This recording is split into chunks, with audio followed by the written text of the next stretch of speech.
हुक्मरानों को ना जगा सकी। मजम्मत, ताज़ियत और जिम्मेदारों के खिलाफ कार्रवाई के रिवायती बयानात की भरमार। इब्राहिम की नमाज जनाजा शाह फैसल कॉलोनी नंबर 5 की मरियम मस्जिद में अदा। रिक्कत आमेज़ मनाजिर। MQM के MNA शारिक जमाल और जमात इस्लामी के मुनम जफ़र समेत अहले मोहल्ला और रिश्तेदारों की बड़ी तादाद शरीक हुई। रेस्क्यू हुकाम के मुताबिक इब्राहिम की लाश 14 घंटे बाद 1.5 किलोमीटर दूर नाले से मिली। वाहिद औलाद की जुदाई पर वालदा का रो रो कर बुरा हाल। कहा, शाह फैसल से शॉपिंग करने आए थे, बेटा आंखों के सामने गटर में गिरा, मैनहोल पर ढक्कन नहीं था। वालिद बोले शॉपिंग करके निकले तो बेटा हाथ छुड़ाकर भागा और गटर में जा गिरा।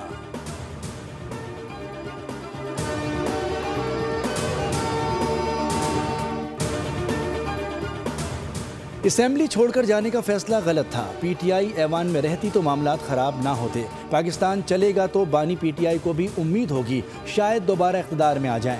वज़ीर क़ानून आज़म नज़ीर तारड़ का कौमी असम्बली में इज़हार ख्याल। कहा कि गवर्नर राज मार्शल्ला की शक्ल नहीं, ये आइनी अमल है।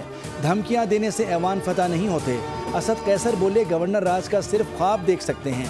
बैरिस्टर अकील ने गवर्नर राज की बात किस हैसियत में की? हुकूमती नुमाइंदे ने गैर जमहूरी रवैया अपनाया। महमूद अचकज़ई जमहूरियत के लिए तवाना आवाज़ हैं।